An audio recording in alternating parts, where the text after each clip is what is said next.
আমার বাইকের ৭৫,০০০ কিলোমিটার হয়ে গেছে, আমি রাইড করছি। ডিস্ক একেবারে ক্ষয় হয়ে গেছে, দেখতেই পারতেছেন যে একেবারে চিকন হয়ে গেছে। এখন নতুন ডিস্ক লাগাবো, এটা হোন্ডা হর্নেটের এই যে নিউ ডিস্ক। তো এটা এখন এখানে ইনস্টল হবে, মানে এটা চেঞ্জ হয়ে যাবে। আর আমার বাইকটা হচ্ছে সিঙ্গেল ডিস্ক, 2018 সালের ফার্স্ট যখন হর্নেট আসে তখনকার বাইক এটা। তো এটা ৭৫,০০০ কিলোমিটার চালানোর পর আমি এখন এই ডিস্কটা চেঞ্জ করে ফেলতেছি। আর আমার বাইকটা সার্ভিস হয় সবসময় আবান বাইক কেয়ারে, যেটা দেখতে পারতেছেন এই যে আবান বাইক কেয়ার, আমার বাইকটা ফুল সার্ভিস হচ্ছে।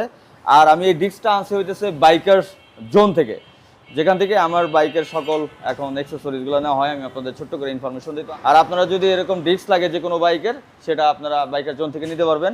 ওইটারও নাম্বার এখন দেখতে পারতেছেন। আর এটা প্রাইসটা নিচ্ছে অনলি ১৬০০ টাকা। সো যারা বাইক সার্ভিস করতে যাচ্ছেন, এখন বিশেষ একটা অফার চলতেছে আবান বাইক কেয়ারে, মাত্র ৩৯০ টাকা ঈদ অফার। সো এই কুরবানি ঈদের আগ পর্যন্ত এই অফারটা পাবেন। তো যাই হোক, সবাই সুস্থ থাকুন, ভালো থাকেন। আর স্ক্রিনে আবান বাইক কেয়ারের নাম্বার দেওয়া আছে, যদি সার্ভিস করতে চান আপনার বাইক সার্ভিস করতে চলে আসতে পারেন। আসসালামু আলাইকুম, আল্লাহ হাফেজ।